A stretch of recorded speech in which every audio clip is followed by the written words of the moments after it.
Hello students, कैसे हैं आप सब? Hope that everything is fine. Okay, so let us start our lecture on the topic first order linear ordinary differential equations. अब देखिए, इस topic में हमारे पास जो हैं 3 वर्ड्स हैं. एक तो हो गया फर्स्ट ऑर्डर, ठीक है. एक हो गया हमारे पास लीनियर और एक हो गया हमारे पास ऑर्डिनरी डिफरेंशियल इक्वेशंस. हालांकि तीनों वर्ड्स हमें पता है, बहुत अच्छे से क्लियर है. अपने पिछले लेक्चर्स में हम इन सबको वन बाय वन अच्छे से डिटेल में स्टडी कर चुके हैं. तो हमें ये बात ध्यान रखनी है कि हम यहाँ पर स्टडी करने वाले हैं ऑर्डिनरी डिफरेंशियल इक्वेशंस को, और वो भी कौन सी, फर्स्ट ऑर्डर की. और वो इक्वेशंस कैसी होनी चाहिए आपके पास, linear. so we'll study first order linear ordinary differential equations. okay, fine. तो सबसे पहले हम कर लेते हैं definition of first order linear ordinary differential equations. देखिए, मान लीजिए x तो है आपका इंडिपेंडेंट वेरिएबल और y है आपका dependent variable, right. Then a first order ordinary differential equation is said to be linear if it can be written in this form. क्या है ये, dy by dx plus p of x into y is equal to q of x. ठीक है. तो ध्यान रखिए, हम यहाँ पर क्या कर रहे हैं, हम जो dy by dx है हमारा फर्स्ट ऑर्डर डेरिवेटिव, उसका कोएफिशिएंट हम ले रहे हैं 1, ठीक है. और ये जो y है उसके कोएफिशिएंट में हमारे पास कोई भी x का फंक्शन हो सकता है. और इसी तरह से जो राइट हैंड साइड है हमारे पास, जिसमें कोई भी y की टर्म नहीं है, वहां पर हमारे पास कोई भी x का फंक्शन हो सकता है. ठीक है. तो ये हमारी स्टैंडर्ड फॉर्म है किसकी, first order linear ordinary differential equation की.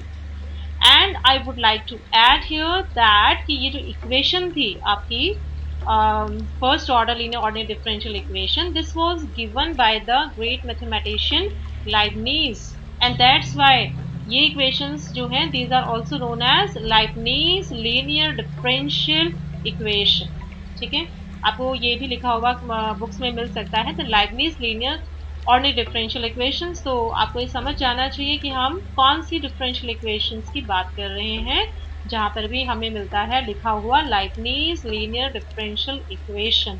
It means the differential equation is of the form dy by dx plus some function of x into y is equal to some other function of x. Okay, चलिए. मैंने यहाँ पर example लिया है समझाने के लिए. This one is dy by dx plus y by x is equal to e raised to x. ठीक है. तो हम देखना चाहते हैं क्या ये हमारी लाइबनीज लीनियर डिफरेंशियल इक्वेशन है. ओके. तो हम क्या करते हैं, हमने इस इक्वेशन को इस तरह से लिख लिया. ये जो हमारा y by x था उसको हमने लिख लिया 1 by x into y, right. और फिर हमने इस इक्वेशन को कंपेयर किया अपनी स्टैंडर्ड फॉर्म के साथ. जो स्टैंडर्ड फॉर्म है ना हमारी first order linear ordinary differential equation, उसके साथ हमने इसको कंपेयर किया. dy by dx plus p of x into y is equal to q of x. और जब हमने इन दोनों इक्वेशंस को कंपेयर किया तो हमने देखा कि हमारे पास p of x की वैल्यू कितनी आ गई, 1 by x, जो कि सिर्फ x का फंक्शन है, राइट. और q of x की जगह क्या है हमारे पास, e raised to x, function of x only, right. तो इसका मतलब क्या हुआ कि जो आपको ये गिवन इक्वेशन थी, that is what, yes, that is our first order linear ordinary differential equation with p of x and q of x as we have given in the previous slide in number 3. You can see here, right? Okay. अब हम आते हैं अपने next example पर. देखिए, अब ये equation है अब मेरे पास. अब मुझे चेक करना है क्या मेरी ये लाइबनीज लीनियर डिफरेंशियल इक्वेशन है. ठीक है. तो अभी तो ये हमारी उस फॉर्म में नहीं है, लेकिन हमें देखना है कि क्या ये हमारी उस फॉर्म में लिखी जा सकती है. देखते हैं, चेक करते हैं. जो हमारी इक्वेशन थी हमने उसको इस फॉर्म में लिख लिया. मीन्स वी हैव डिवाइडेड जो इक्वेशन थी हमारी ये, इसको हमने थ्रू आउट, जो ये हमारा dy by dx का कोएफिशिएंट है x स्क्वायर, इससे हम इसको थ्रू आउट डिवाइड कर देते हैं. तो थ्रू आउट डिवाइड करने से हमें ये फर्स्ट इक्वेशन मिल गया. हम इसको ऐसे लिख सकते हैं, राइट. अब हमने जो है, देखिए आप इसको डिवाइड कर लीजिए तो हमारे पास ये दो टर्म्स मिल जाती हैं, राइट. और राइट हैंड साइड में हमारे पास मिल जाता है 2/x। ओके, अब हम अपने इस इक्वेशन को दे दिया हमने नंबर 2 और इसको कंपेयर किया स्टैंडर्ड फॉर्म के साथ। स्टैंडर्ड फॉर्म हमारी है dy/dx plus p of x into y is equal to q of x। ठीक है, इसको हमने फिलहाल यहाँ नंबर 3 दे दिया। अब हम क्या कर रहे हैं, हम अपनी सेकेंड और थर्ड इक्वेशन दोनों को कंपेयर कर रहे हैं, राइट। तो जब कंपेयर करेंगे तो आप देखिए जरा p ऑफ x की जगह क्या है, ये वाली टर्म आ जाएगी आपके पास, ठीक है, और जो q ऑफ x है उसकी जगह आपके पास ये वाली टर्म आ जाएगी। Fine, so we have this p of x equal to this and q of x equal to this।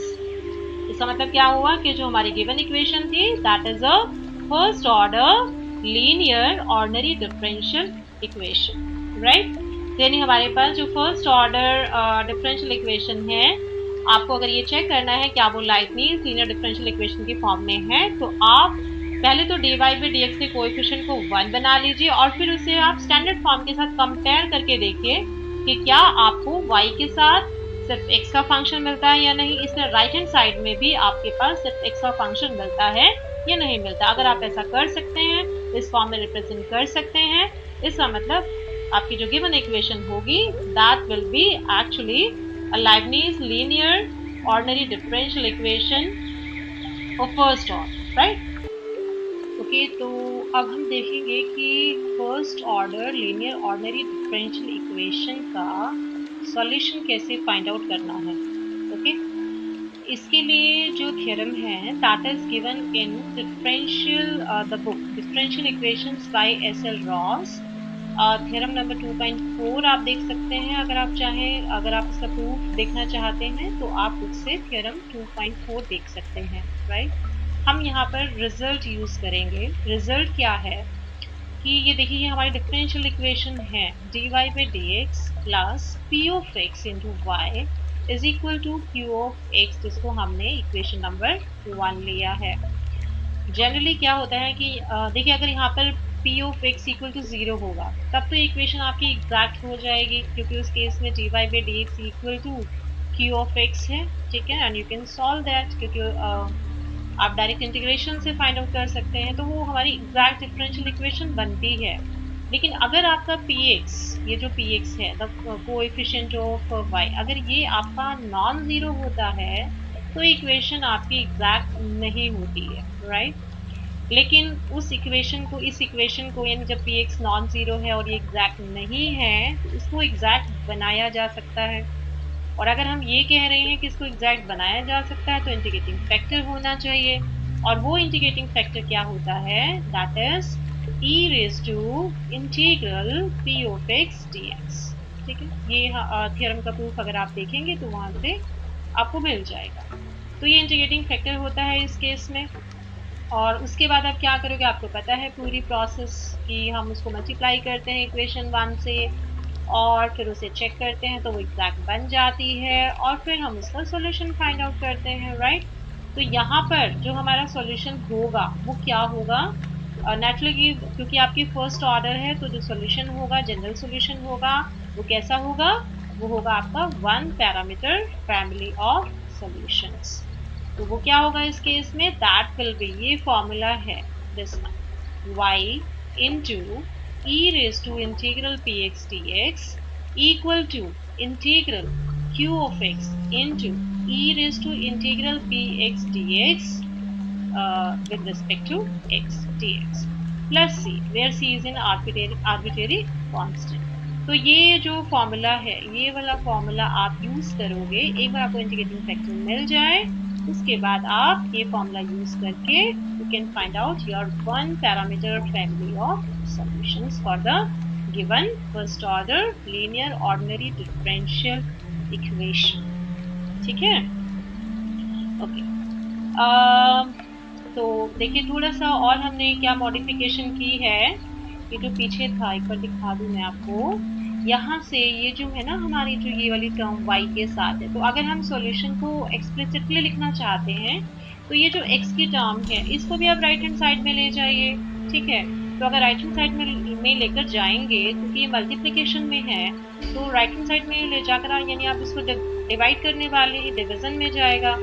और डिवीजन में है तो यानी डिनोमिनेटर में जाएगा, तो जब इसको न्यूमरेटर में लेकर आएंगे तो क्या होगा, पार जो है उसका साइन चेंज हो जाएगा। तो यहाँ पर जो e raise to integral p x d x है वो e raise to minus of integral p x d x हो जाएगा राइट हैंड साइड में जाने के बाद। ठीक है, तो यही हमने यहाँ पर दिखाया है। देखिए हमने यहाँ पर क्या किया, जो y के साथ जो टर्म मल्टीप्लाई थी उसे हम राइट हैंड साइड में ले गए। तो ये हमारा फॉर्मूला बन गया to find out the general solution of first order linear ordinary differential equation. Fine, okay. अच्छा ठीक है, मैंने पीछे बता दिया, लेकिन एक तरीका है जिससे आप फॉर्मूला जो है आपका ये सॉल्यूशन फाइंड आउट करने का first order linear ordinary differential equation का सॉल्यूशन, वो आप याद कर सकते हैं। इंस्टेड ऑफ रिमेम्बरिंग दिस कि ये हम फॉर्मूला में हम इस टर्म को जो इंटीग्रेटिंग फैक्टर है इसको हम बार बार लिखें, बेटर होगा हम इस तरह से याद करें कि y into integrating factor is equal to integral qx into integrating factor plus c। तो इसको याद करना जो है वो ज़्यादा इजी है as compare to previous one. ठीक है, हालांकि फर्क तो कुछ भी नहीं है, पर इसको याद करना बहुत इजी होता है। इंटीग्रेटिंग फैक्टर को हम अलग से याद कर लेते हैं क्योंकि वो तो हम पहले ही फाइंड आउट करते हैं, e raise to integral p x d x. ठीक है, बस वो इंटीग्रेटिंग फैक्टर आ गया तो बस इसको बार बार इंटीग्रेटिंग फैक्टर की वैल्यू ना लिखकर हम वहाँ पर सीधा सीधा इंटीग्रेटिंग फैक्टर की टर्म्स में याद करें तो ज़्यादा बेटर होगा। ओके, तो इस क्वेश्चन में हमें डिफरेंशियल इक्वेशन सॉल्व करनी है। डी वाई पे d x plus 1 upon x into l n x into y is equal to 2 by x. Okay, तो अगर हम इस इक्वेशन को ऑब्जर्व करें तो हम क्या देख रहे हैं कि एक तो नंबर वन ये first order ordinary differential equation है। ठीक है, और दूसरी बात ये हमारी लीनियर भी है क्योंकि y और उसके डेरिवेटिव्स जो हैं वो सब के सब लीनियर है, मल्टीप्लाई भी नहीं है आपस में, कोई ट्रांसेंडेंटल फंक्शन भी नहीं है उनका। ओके फाइन, और दूसरी बात ये dy बाई dx उसका कोएफिशिएंट 1 है, y का जो कोएफिशिएंट है वो फंक्शन ऑफ x है, और इसी तरह से जो हमारी राइट हैंड साइड है वो भी फंक्शन ऑफ x है। तो इसका मतलब ये है हमारी Leibniz linear ordinary differential equation of the first order, right. तो इसको हम जो है अपने इस मेथड से सॉल्व कर सकते हैं। देखिए कैसे करेंगे। सबसे पहले हमने अपने डिफरेंशियल इक्वेशन लिखी जो कि 1 थी, उसको हमने नंबर 1 दे दिया। ठीक है यहाँ तक। ओके, अब हम क्या करेंगे, हम बताएंगे कि जो हमारी इक्वेशन है वो इस फॉर्म की है, dy by d x plus p x y equal to q x, जहाँ पर हमारा जो p ऑफ x है वो है 1 upon x into l n x, और जो क्यू एक्स है वो है हमारा 2 अपॉन एक्स। यहाँ तक ठीक हो गया। फाइन, अब हम क्या करेंगे, अब हम फाइंड आउट करेंगे इंटीग्रेटिंग फैक्टर, और इंटीग्रेटिंग फैक्टर का फॉर्मूला क्या है हमारा, formula is e raise to integral p x d x. अब हमें यहाँ क्या करना है, ये जो पी एक्स की वैल्यू है 1 upon x into l n x को हमें यहाँ पुट करनी है, हमने पुट कर दिया। फाइन, ये आ गया। अब देखना है कि इसको हम इंटीग्रेट करें कैसे। हमारे पास है 1 upon x into l n x, right, तो क्योंकि log x है और वो कहाँ है, log x आपका डिनोमिनेटर में, और log x का जो डेरिवेटिव होता है वो क्या होता है, दैट इज 1 अपॉन एक्स। तो 1 अपॉन एक्स हमें यहाँ नजर आ रहा है, ये है इसके साथ, बस हमें इसको थोड़ा सा प्रॉपरली लिखना है। कैसे लिखेंगे हम, देखिए हमने इसको ऐसे लिख दिया, हमने जो 1 अपॉन एक्स था उसको हम ऐसे न्यूमरेटर में ले गए, न्यूमरेटर में हमने उसको लिख लिया यहाँ 1 अपॉन एक्स। और आपको पता है ये फॉर्मूला कि अगर हमें मान लीजिए इंटीग्रेट करना हो और नीचे जो फंक्शन है एफ ऑफ एक्स, ऊपर उसका डेरिवेटिव हो एफ डैश एक्स, तो इंटीग्रल क्या होता है, that is log of f of x, और यहाँ एफ ऑफ एक्स हमारा क्या है, that is l n x. तो इसका इंटीग्रल क्या हो जाएगा, ये इसका integral will be l n of l n x, right. अब नेक्स्ट स्टेप, ये जो एक्सपोनेंशियल और जो लॉग होते हैं वो एक दूसरे के रिवर्स होते हैं, दूसरे को कैंसिल कर देते हैं, तो हमारे पास ये फॉर्मूला होता है। That e raise to ln of f of x is equal to f of x। ठीक है ना, ये दोनों जो है आपस में कैंसिल हो जाते हैं। तो यहाँ पर इस रिजल्ट को अगर हम यहाँ लगाएं तो देख लीजिए क्या आएगा हमारे पास, विल गेट ln x। तो हमारा इंटीग्रेटिंग फैक्टर आ गया ln x। राइट, यहाँ तक हमारा काम हो गया।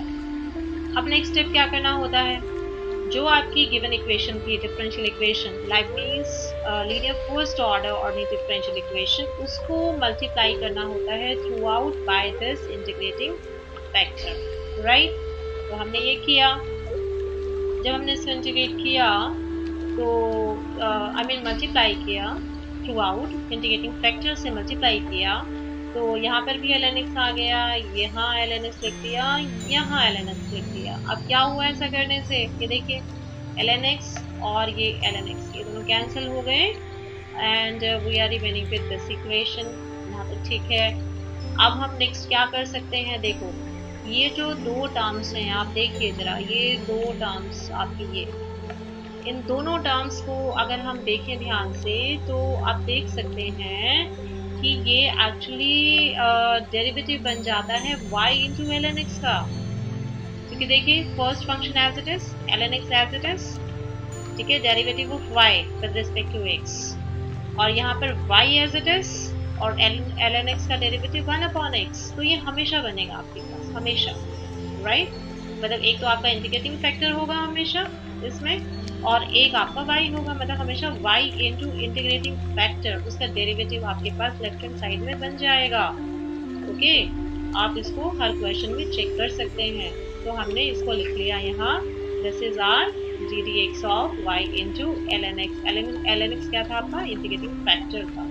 राइट, और राइट हैंड साइड जो है वो है ही हमारे पास। अब नेक्स्ट स्टेप क्या होगा, you need to integrate both sides. तो जब इसको हम इंटीग्रेट करेंगे दोनों side with respect to x, तो हमें क्या मिलेगा, लेफ्ट हैंड साइड में डेरिवेटिव था, राइट, डेरिवेटिव और इंटीग्रेशन जो है वो कैंसिल हुए और लेफ्ट हैंड साइड में रह गया y into ln x। Right hand side में हमें अभी इंटीग्रेशन करना है। ओके, तो आप कैसे करेंगे इसका इंटीग्रेशन, ये जो 2 है, ये जो 2 है, 2 को तो हम बाहर ले सकते हैं इंटीग्रेशन से, तो देखिए हमने 2 को तो इंटीग्रेशन से बाहर ले लिया। अब अंदर मेरे पास रह गया 1 upon x into ln x, ये रह गया। ठीक है, तो अब इसका इंटीग्रेशन कैसे करेंगे, अब ये जो फंक्शन है इसका डेरिवेटिव साथ में मल्टीप्लाइड। अब यहाँ डिफरेंस देखिए, पीछे जो हमने किया था उसमें क्या था, डिनोमिनेटर में ln x था और न्यूमरेटर में उसका डेरिवेटिव था। यहाँ क्या है कि जो ln x है वो न्यूमरेटर में ही है और उसका डेरिवेटिव मल्टीप्लाइड है। तो यहाँ पर हम ये वाला फॉर्मूला यूज करेंगे, देख लो इसे। क्या है कि मान लीजिए कोई फंक्शन है आपका f ऑफ x, उसकी रेज टू पावर n कोई भी पावर हो सकती है, इंटीग्रल पावर हो सकती है। तो अगर ये जो f ऑफ x है, अब पावर को नहीं देखना आपने, यहाँ जो फंक्शन है f ऑफ x सिर्फ इसको देखना है। तो अगर इस फंक्शन का डेरिवेटिव मल्टीप्लाइड हो तो इसका इंटीग्रेशन क्या होता है कि इस फंक्शन के जितने भी पावर है आप उसमें 1 ऐड कर दीजिए और उससे डिवाइड कर दीजिए। ठीक है, ये होता है फॉर्मूला। इस फॉर्मूला को हम यहाँ यूज कर सकते हैं। f ऑफ x की जगह हमारे पास क्या है, देखो इस फॉर्मूला को यहाँ लगाओ। इसमें क्या है आपका, f ऑफ x की जगह है ln x और n की वैल्यू कितनी है 1। ठीक है, तो ये फॉर्मूला जब हमने यहाँ अप्लाई किया तो हमें ये मिल गया इंटीग्रेशन से। Is it clear? ओके, और ये देखिए 2 कैंसिल हो गया। ठीक है, और आपके पास जो है ये वैल्यू है। फाइन, सो ये y ln x है। अगर आप एक्सप्लिसिटली सोल्यूशन चाहते हैं तो आप ln x को राइट हैंड साइड में ले जाइए, थ्रू आउट ln x से डिवाइड कर दीजिए। थ्रू आउट जब हमने ln x से डिवाइड किया तो ये y की वैल्यू आ गई, and this is your required 1 parameter family of solutions of the given differential equation. Got it? Okay, चलिए अब हम इसी क्वेश्चन के लिए अपना दूसरा मेथड लगाते हैं, ऑल्टरनेटिव मेथड लगाते हैं। आप ये भी यूज कर सकते हैं। कैसे करना है, स्टार्टिंग का काम तो वही कि आपने जो है अपने डिफरेंशियल इक्वेशन लिख ली, उसका इंटीग्रेटिंग फैक्टर आपने फाइंड आउट कर लिया। अब यहाँ बीच के जो कुछ स्टेप्स थे वो मैंने स्किप कर दिए क्योंकि ये आपको एज इट इज वैसे ही करने हैं जैसे हमने अपने प्रीवियस मेथड में किए। राइट, अब जो जनरल सॉल्यूशन है, आप सीधा स्ट्रेट फॉरवर्ड जो हमने थ्योरम की थी पीछे, है ना, वो फॉर्मूला लिखिए आप यहाँ। वो क्या था, y into integrating factor is equal to integral q into integrating factor with respect to dx plus c. Okay, where c is an arbitrary constant, or you can say constant of integration. So you need to just put the value of integrating factor in this formula. ठीक है, तो हम इसमें ये values put करते हैं, फिर देखते हैं क्या आएगा. हमने इंटीग्रेटिंग फैक्टर्स की वैल्यू पुट की, इंटीग्रेटिंग फैक्टर की वैल्यू पुट की. इंटीग्रेटिंग फैक्टर की वैल्यू पुट करने के बाद राइट हैंड साइड में देखिए आप क्या हुआ. ठीक है, ये तो इंटीग्रेशन सेम वही है जो मैंने अभी आपको पीछे समझाया, बस आपको राइट हैंड साइड में ही करना पड़ेगा. लेफ्ट हैंड साइड में जो हमने यहाँ वो डेरिवेटिव बनाया था उसकी जरूरत नहीं है, वो डायरेक्ट आ जाएगा आपके पास. ठीक है, तो ये कैलकुलेशन तो हम पीछे कर ही चुके हैं, तो आप ऑल स्टेप्स यहाँ लगा सकते हैं same, and ultimately you will get the solution. So this is your required general solution of the given differential equation. Okay, तो अभी आपकी चॉइस है, चाहे तो आप जो प्रीवियस फर्स्ट मेथड मैंने बताया वैसे कर सकते हैं, और अगर आप चाहें तो ये डायरेक्ट फॉर्मूला लगाकर भी आप ये सॉल्यूशन फाइंड आउट कर सकते हैं. ओके, चलो अब हम अपना नेक्स्ट क्वेश्चन लेते हैं. सेकंड क्वेश्चन देखिए, हमें ये डिफरेंशियल इक्वेशन सॉल्व करनी है. ओके, तो हम यहाँ देख सकते हैं कि जो y है उसका कोएफिशिएंट सिर्फ x का फंक्शन है, राइट हैंड साइड में भी सिर्फ x का फंक्शन है, लेकिन जो dy by dx है उसका कोएफिशिएंट 1 नहीं है. तो वो तो हम 1 बना सकते हैं ना, हम through out x square plus 1 से डिवाइड कर दें.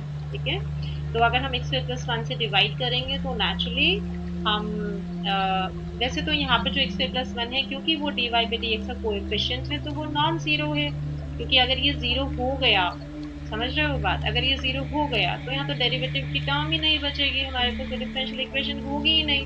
तो ये तो वैसे भी आपका ट्रिवियली नॉन जीरो है. So we can divide this differential equation by x square plus 1. ठीक है, तो चलिए हम इसको सॉल्व करते हैं. सबसे पहले हमने क्या किया, हमने अपनी डिफरेंशियल इक्वेशन लिखी, उसको हमने नंबर 1 दे दिया. ठीक है, फिर हमने बताया कि ये जो इक्वेशन है this is not of the standard form dy by dx plus p of x into y is equal to qx. Right, हमने लिखा कि इस फॉर्म की नहीं है, हमारी जो हमारी Leibniz linear first order ordinary differential equation है उस फॉर्म की नहीं है. ठीक है, लेकिन हम ऐसा बना सकते हैं. कैसे? We'll divide equation 1 throughout by coefficient of dy by dx x square plus 1. तो हमने ये करके दिखाया, हमने थ्रूआउट x square plus 1 से डिवाइड किया और उसको हमने नंबर 2 नाम दिया. अब हमने लिखा कि जो हमारी इक्वेशन 2 है this is a first order linear ordinary differential equation of the form dy by dx plus p of x into y is equal to q of x. मेरे ख्याल आपको क्लियर हो गई होगी ये बात. ठीक है, वेयर अब आपको क्या बताना होता है कि p of x क्या है और q of x क्या है. तो आप देख लीजिए, ये आपका p of x है यहाँ, और ये आपका q of x है. ठीक है, this is your q of x. तो हम ये दोनों वैल्यूज लिख देते हैं. This is our p of x, this is our q of x. p of x, q of x. Right, अब नेक्स्ट स्टेप क्या होता है, इंटीग्रेटिंग फैक्टर फाइंड आउट करना. अब इक्वेशन 2 का कर रहे हैं हम, क्योंकि हमारी इक्वेशन 2 है अब Leibniz linear ordinary differential equation, और हमारी जो 1 और 2 है वो इसेंशियली इक्विवेलेंट है. जो सॉल्यूशन इक्वेशन 2 का आएगा वही इक्वेशन 1 का भी होगा. ओके, चलिए अब इंटीग्रेटिंग फैक्टर का फॉर्मूला क्या है, e raise to integral px dx. अब आप ये जो px की वैल्यू है वो यहाँ पुट कर दीजिए. ठीक है, तो हमने px की वैल्यू पुट की. ओके, अब अगर हम देखें यहाँ तो डिनोमिनेटर में क्या है, डिनोमिनेटर में है x स्क्वायर प्लस 1 और उसका डेरिवेटिव क्या बनेगा 2x. तो मुझे यहाँ न्यूमरेटर में 2x चाहिए, तो मैं यहाँ पर अपना इंटीग्रेशन का फॉर्मूला सीधा डायरेक्ट लगा सकती हूँ. तो ठीक है, एक 2 को अंदर रखा और एक 2 को हमने बाहर ले लिया. ठीक है, और अब नीचे डिनोमिनेटर में जो फंक्शन है न्यूमरेटर में उसका डेरिवेटिव है, तो क्या होता है इसका integration, yes log of the denominator function, यानी ln of x square plus 1 ये आ गया. अब हमें पता है कि जो ई और एल एन है ये रेसिप्रोकल होते हैं, एक दूसरे को कैंसिल कर देते हैं, लेकिन यहाँ बीच में ये 2 है, मुझे ये 2 हटाना होगा और ये 2 हमारा हट सकता है। कैसे? लॉग की प्रॉपर्टी लगा दो। Yes, this 2 can be taken in the power of this function x square plus 1, है ना? ये हमारे पास होता है लॉग का फॉर्मूला। तो हमने ये फॉर्मूला यहाँ अप्लाई किया, ये 2 जो है इसके पार में आ गया और इस तरह से हमारे ये दोनों जो फंक्शन थे एक दूसरे के रेसिप्रोकल ये कैंसिल हो गए, रिवर्स फंक्शन इनसे कैंसिल हो गए और ये हमारा इंटीग्रेटिंग फैक्टर आ गया x square plus 1 whole square. ठीक है, यहाँ तक क्लियर। अब नेक्स्ट स्टेप क्या होगा? अब हम अपनी जो इक्वेशन 2 है उसको थ्रू आउट मल्टीप्लाई करेंगे इस इंटीग्रेटिंग फैक्टर से। तो हमने देखिए इस इक्वेशन में थ्रू आउट जो है x square plus 1 whole square से मल्टीप्लाई कर दिया this one and this one. Okay, अब क्या होगा? मेरे ख्याल कुछ टर्म्स तो कैंसिल हो रही है ना यहाँ पर। यस, ये देखो, ये जो x स्क्वायर प्लस 1 है ये कैंसिल हो जाएगा और ये कैंसिल हो जाएगा और हमारे पास ये डिफरेंशियल इक्वेशन रह जाएगी। ठीक है, अब आपको पता है कि ये जो लेफ्ट हैंड साइड होती है, ये जो दो टर्म्स होती हैं, है ना, ये क्या बन जाता है? This is d d x of y into integrating factor हमेशा बनेगा। इंटीग्रेटिंग फैक्टर क्या था आपका? X square plus 1 whole square. तो देखो मैंने ये लिख दिया यहाँ पर, अगर आप चेक करो ना, इसका डेरिवेटिव फाइंड आउट करो इसका, तो इसका जो डेरिवेटिव आएगा ना वही आएगा जो ये आपका लेफ्ट हैंड साइड में है, ये जो आपका लेफ्ट हैंड साइड में है, राइट। ठीक है, ये एक्सटेंशन पहले कैसे हो गया? ठीक है, ये एक्सटेंशन नहीं हुआ तो ये आपके पास आ गया, तो हमने इसको ऐसे लिखा और राइट हैंड साइड में हमने इस x को मल्टीप्लाई किया यहाँ पर, तो ये कितना आ गया हमारा? एक्स क्यूब प्लस एक्स, ये आ गया। तो अब हम क्या करेंगे? Integrate. Yes, so integrating both sides with respect to x।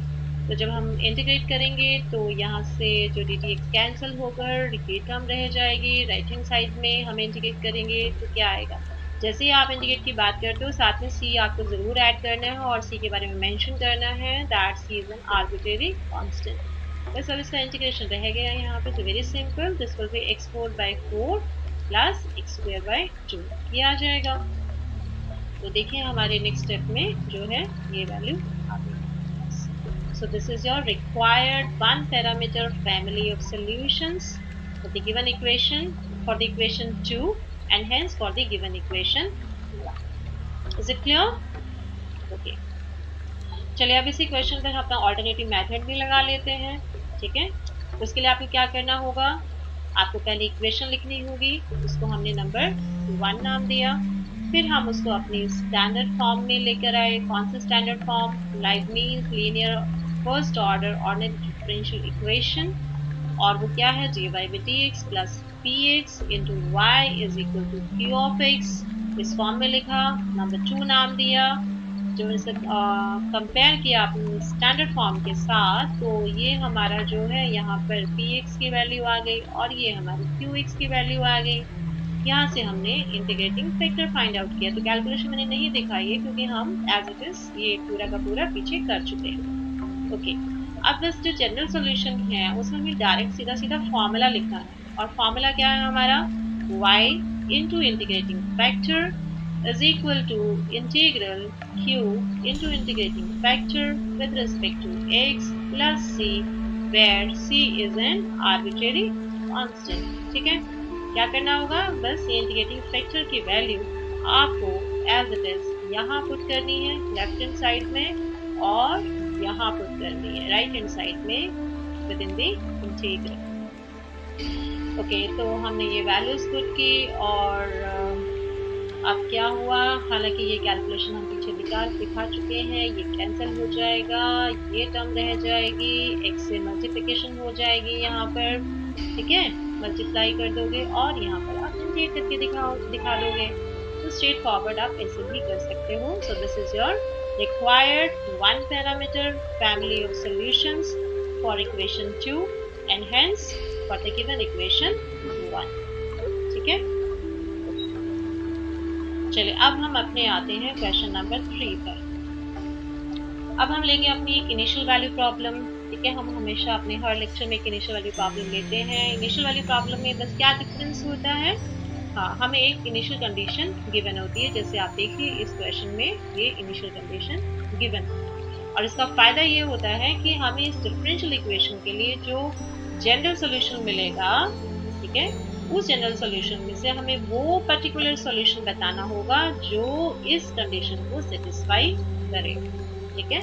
या फिर आप कह सकते हैं कि जो आपको यहाँ फैमिली ऑफ कर्व्स मिलेगा, आपको उसमें से वो कर्व सेलेक्ट करना है जो पर्टिकुलरली इस पॉइंट से पास करे। और ये पॉइंट क्या है? This is your pi by 2 comma 0, क्योंकि x की वैल्यू पाई बाय 2 है और y की वैल्यू 0 है। तो पॉइंट क्या हुआ एक्स वाई प्लेन में? x कॉमा वाई, यानी पाई बाय 2 कॉमा 0। तो इसका जो जनरल सॉल्यूशन है, यानी जो आपको यहाँ सॉल्यूशन कर्व्स मिलेंगे, तो उसमें से आपको वो कर्व बताना है जो पर्टिकुलरली इस पॉइंट से पास करे, ठीक है।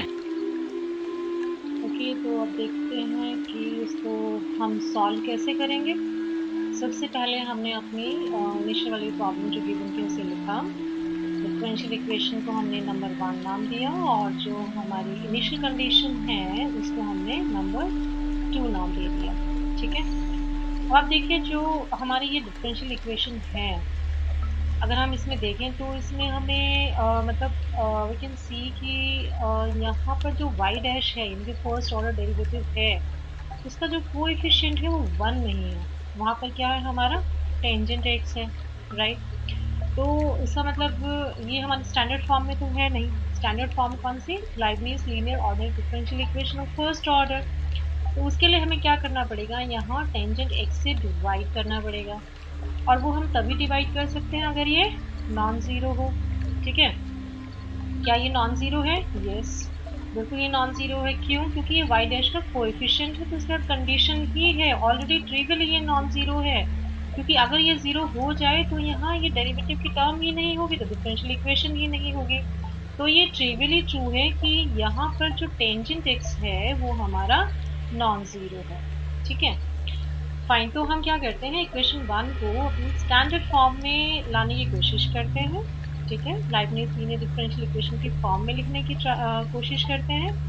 उसके लिए हम क्या करेंगे, हमें उसके लिए इस पूरी इक्वेशन को थ्रू आउट टेंजेंट x से डिवाइड करना होगा, राइट। तो हमने इक्वेशन 1 को फिर से लिखा, जिसमें हमने थ्रू आउट इसे टेंजेंट x से डिवाइड कर दिया, ठीक है।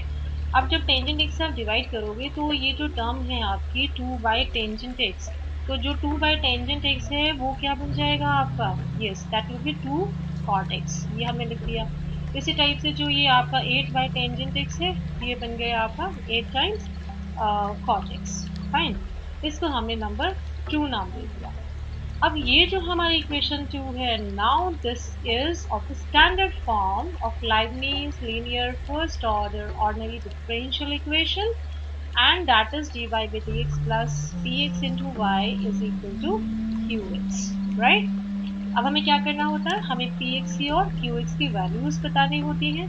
तो px की वैल्यू ये हो जाएगी जो यहाँ पर आपका y का कोएफिशिएंट है, और q की वैल्यू आपकी ये हो जाएगी जो आपका राइट हैंड साइड में x का फंक्शन है। ओके, तो हमने बता दिया that this is our px minus 2 cot x and this is our qx, that is minus 8 cot x, fine. Now what is the next step? Integrating factor find out करना। So what is the formula? E raised to integral px dx। हमने px की value put की, px है हमारा -2 times cot of x। इसका integration, integration जो है what is, we know that एक तो -2, एक तो ये जिसका कोएफिशिएंट है -2, इसको तो हम इंटीग्रेशन से बाहर ले लेंगे। तो हमें सिर्फ इंटीग्रेट करना है एक तरह से cot x को, और cot x का इंटीग्रेशन क्या होगा? Yes, that is ln of sin x। तो हमने इंटीग्रेशन कर दिया। अब फिर से वही बात कि ये जो e एक्सपोनेंशियल है और ये जो ln है ये कैंसिल तभी होंगे अगर ये -2 यहाँ से हट जाए। तो हमें पता है हमें कैसे हटाना है। Yes, will take this -2 in the power of this function, fine. तो देखिए हम यहाँ पर इसे यहाँ पावर में, साइन इसकी पावर में ले आए -2 को, और अब ये जो एक्सपोनेंशियल और लॉग फंक्शन है they will cancel out, right. तो हमारे पास रह गया sin x raised to -2, and this can be written as 1 upon sin x raised to 1 upon mod sin x whole square। अब क्योंकि ये स्क्वायर है तो यहाँ से हम मॉड जो है यहाँ से ये चीज़ हटा सकते हैं, मॉड लगाने की ज़रूरत नहीं है। ठीक है, तो देखिए हमने नेक्स्ट स्टेप में यहाँ पर जब इंटीग्रेटिंग फैक्टर लिखा तो हमने यहाँ मॉड नहीं लगाया, तो हम इंटीग्रेटिंग फैक्टर हमें मिल गया 1/sin²x और you can say cosecant²x, right. Now we'll find out the general solution for equation 2, क्योंकि जो स्टैंडर्ड फॉर्म है Leibniz linear ordinary differential equation, वो हमारी इक्वेशन 2 है। तो उसका जो जनरल सॉल्यूशन होगा, देखिए स्क्वायर में जो है मैंने डायरेक्ट फॉर्मूला लिख दिया है यहाँ पर, y into integrating factor is equal to integral q into integrating factor plus c, where c is an arbitrary constant. अब यहाँ वैल्यूज पुट कर दीजिए, किसकी वैल्यूज, ये इंटीग्रेटिंग फैक्टर की, ये इंटीग्रेटिंग फैक्टर हुआ और ये इंटीग्रेटिंग फैक्टर, ये दो वैल्यूज यहाँ आपको पुट कर देते हैं।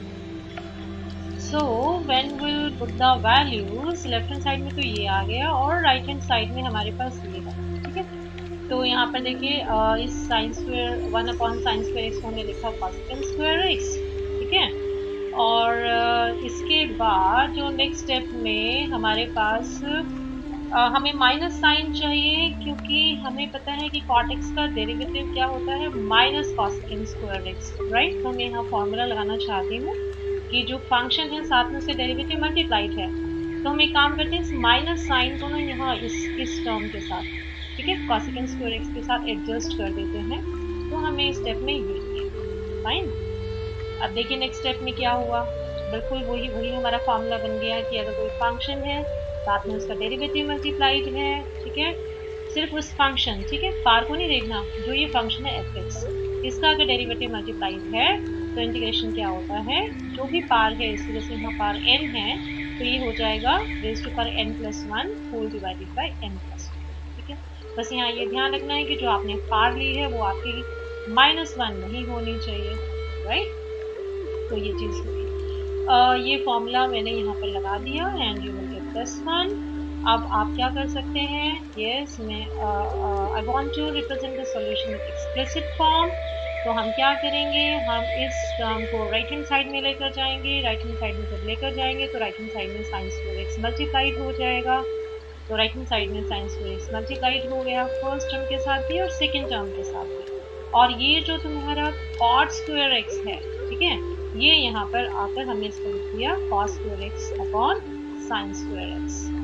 क्लियर है यहाँ तक, और यहाँ पर ये देखिए ये जो 8 है आपका 8 और ये जो आपका 2 है, ठीक है, यहाँ कैंसिल करेंगे तो यहाँ ऊपर न्यूमरेटर में 4 रह जाएगा, तो ये देखिए हमने यहाँ पर ये 4 लिखा है।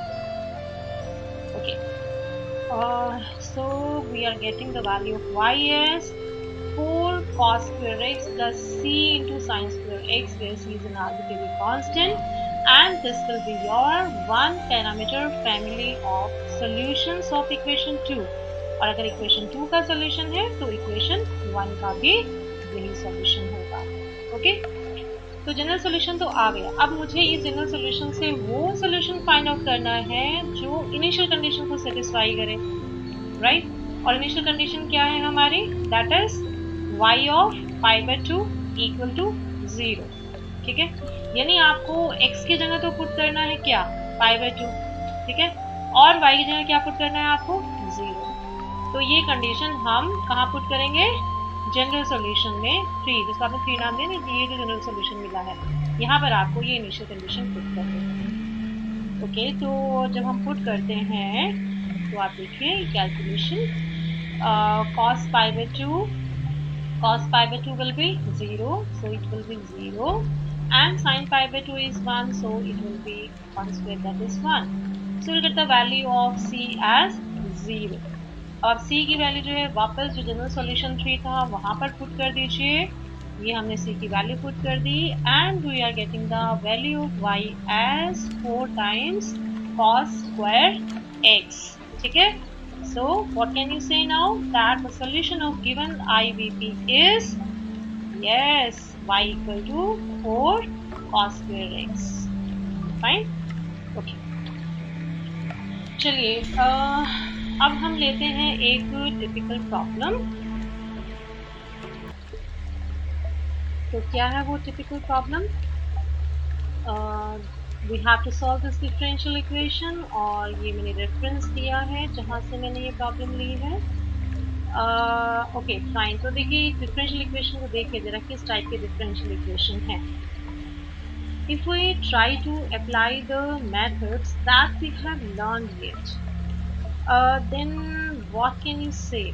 देखिए आप इस इक्वेशन में अगर हम देखें तो we can see कि ये इक्वेशन हमारी होमोजीनियस तो नहीं है, क्योंकि यहाँ पर जो डिग्री है वो क्या है 2, और इस टर्म की डिग्री भी 2 है, लेकिन लेकिन लेकिन ये जो है ये डिग्री 2 नहीं है, तो ये होमोजीनियस डिफरेंशियल इक्वेशन नहीं है, राइट। तो हम होमोजीनियस डिफरेंशियल इक्वेशन को सॉल्व करने का मेथड यहाँ अप्लाई नहीं कर सकते, राइट। ओके, तो अगर हम ये चेक करें कि क्या ये इक्वेशन सेपरेबल है, yes this is not separable, क्योंकि यहाँ पर एक्स और वाई की प्रोडक्ट है, मतलब प्रोडक्ट तो में तो कोई प्रॉब्लम नहीं है, लेकिन ये -1 जो है ये प्रॉब्लम क्रिएट करता है, ठीक है।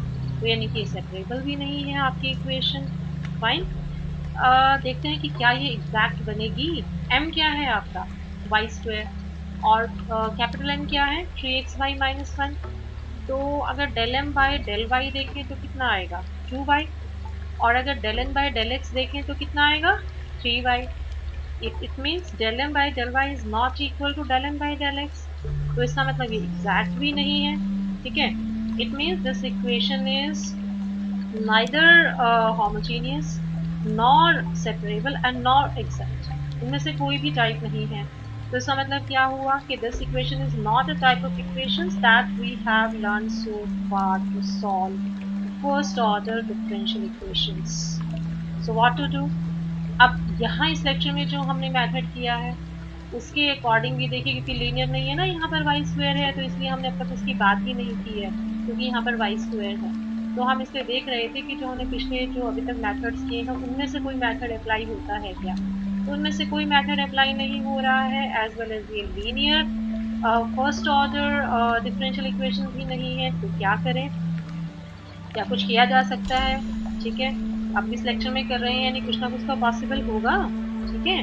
तो yes we can do something, there are few questions that can be solve by this technique that I am going to tell you now, and that is क्या करना है, by interchanging the rules of variables. मतलब यानी जो तुम्हारा dependent variable है और जो तुम्हारा इंडिपेंडेंट वेरिएबल है उनके रोल्स इंटरचेंज कर दो आप, ठीक है। और ये हम कब कर सकते हैं, we can do this if the differential equation is in the standard form differential form. Differential form कौन सी थी, M D x plus N D Y equal to 0। इस इक्वेशन में क्या कर सकते हैं, अगर इक्वेशन आपकी स्टैंडर्ड फॉर्म डिफरेंशियल फॉर्म में गिवन है, ठीक है, then we can take either of the variables as independent and the other as dependent variable. This is your choice, you can do that. तो मुझे यहाँ ये नजर आ रहा है कि ठीक है y स्क्वायर है, लेकिन अगर मैं x को देखूं, ठीक है, अगर हम x को देखें तो यहाँ पर थ्रू आउट x की डिग्री 1 है, यानी कि x के टर्म्स में मुझे ये लीनियर नजर आ रही है। सो बेटर इज कि चलिए चेक करके देखते हैं that if we take y is independent and x is dependent, तो क्या कुछ पॉसिबिलिटी है इसको सॉल्व करने की।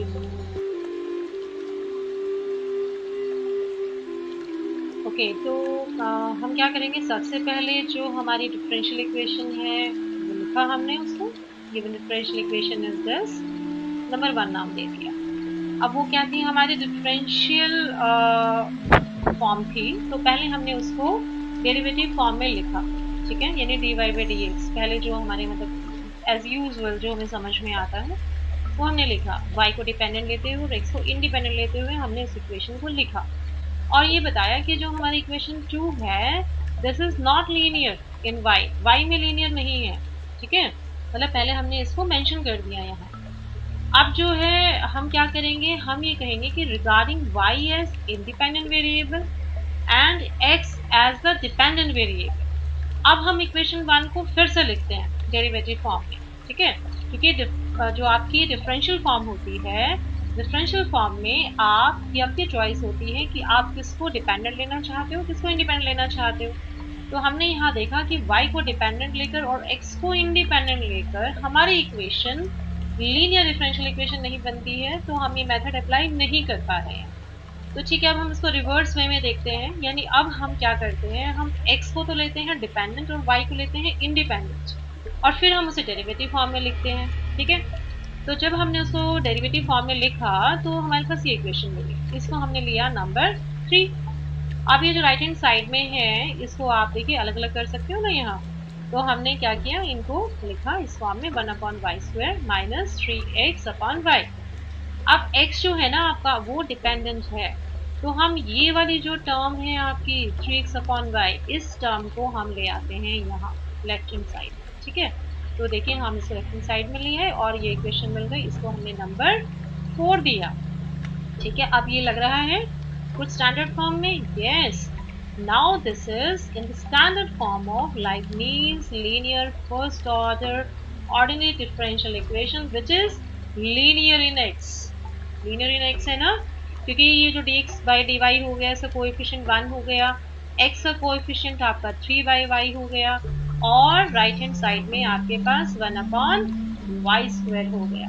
ठीक है, तो हम ये कहेंगे कि this is of the form dx by dy plus p of y into x is equal to q of y। So you should be careful here कि यहाँ पर जो फंक्शन होगा x का coefficient, now will write it as p of y, क्योंकि वो y का function है।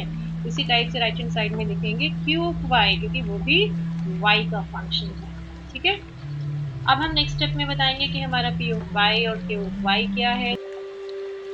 So our py is 3/y and q/y is 1/y²। Okay, अब नेक्स्ट स्टेप क्या होगा, इंटीग्रेटिंग फैक्टर फाइंड आउट करना। फॉर्मूला क्या होगा, yes you should be careful कि अब आपको जो फॉर्मूला था हमारा e raise to integral px dx, अब क्या हो जाएगा e raise to integral py dy। Yes, ध्यान रखना है ये आपने कि x की जगह y रिप्लेस करना है, क्योंकि दोनों के रोल इंटरचेंज हो गए हैं। तो ये जो py की वैल्यू थी 3/y, वो आप यहाँ पुट कर दीजिए। ठीक है, तो आप पुट करेंगे तो ये आ गया। अब 3/y का इंटीग्रेशन क्या होगा, yes it is 3 times ln y हो जाएगा। अब क्या करना है, ये e और ln को हमें कैंसिल करना है, तो 3 हटाना पड़ेगा यहाँ से। और ये 3 कैसे हटता है हमारा, ये हम इसे यहाँ ले आते हैं, ये जो फंक्शन होता है ना ln के साथ, इसकी पार में ले आते हैं, तो ये हो जाएगा। अब हमारा जो ये e और ln है वो कैंसिल हो जाएंगे, and we are left with this value y³। ठीक है, ये फंक्शन हमारे पास रह जाएगा। This is our integrating factor. Fine, अब क्या करना होता है, yes multiplication by integrating factor. या तो वो प्रीवियस मेथड आप लगा दो, या फिर सीधा सीधा general solution by using this formula. क्या फॉर्मूला है आपका, yes the formula is x into integrating factor is equal to, is be careful, now it will be integral qy। yes qx के लिए क्या आ जाएगा, qy आ जाएगा into integrating factor, और ये इंटीग्रेशन भी with respect to y होगा। ठीक है, और जैसे ही आपने ये इंटीग्रल का साइन लगाया, सॉल्यूशन लिखा, तो नेचुरली सी आप लिखोगे this is an arbitrary constant. अब आप क्या करना है आपको, ये इंटीग्रेटिंग फैक्टर की वैल्यूज पुट करनी है ना, तो एक तो यहाँ ये वैल्यू पुट करनी है और ये value. So when will put the values will get this. देखिए, एक तो ये वैल्यू पुट कर दी हमने, एक ये वैल्यू पुट कर दी। अब क्या होगा, ये y² से जो है ये कैंसिल हो गया, और and we are left with y only, ये रह गया, और इसका इंटीग्रेशन आ गया हमारे पास y²/2। ठीक है, अब यहाँ पर मुझे अगर एक्सप्लिसिट सॉल्यूशन चाहिए, तो आप क्या करोगे, थ्रू आउट y³ से डिवाइड कर दीजिए। तो हमने ये किया, the value of x where c is an arbitrary constant. Okay fine, so you can say that the one parameter family of solution for differential equation 4, ठीक है, जिसको जो आप लीनियर फॉर्म में आ गई थी इन टर्म्स ऑफ x, उसका सॉल्यूशन हो जाएगा this one, x equal to 1/2y plus c/y³। Okay, ठीक है, so I think now this concept of linear first order ordinary differential equation is very much clear to you। तो आप next step क्या है? Yes, practice. तो अब जो है आपको क्वेश्चन सॉल्व करने हैं। आपको पता है कि आपकी रेफरेंस बुक्स कौन सी हैं? Shepley and Ross, differential equation, and the second book by Kreyszig. तो दोनों बुक से आपके पास इस टॉपिक पर जो भी क्वेश्चंस हैं और जितने भी उसमें एग्जाम्पल्स हैं वो सब आप ट्राई कर लीजिए, प्रैक्टिस कर लीजिए उनकी। कहीं कोई डाउट आता है तो पूछ लीजिएगा। Okay, fine. तो ये रेफरेंस बुक्स मैंने फिर से यहाँ पर शो कर दी हैं। Advance engineering mathematics by Edwin Kreyszig and differential equations by Shepley L Ross. Okay, so thank you for listening. Stay home, stay safe, stay happy. Study with Daicha.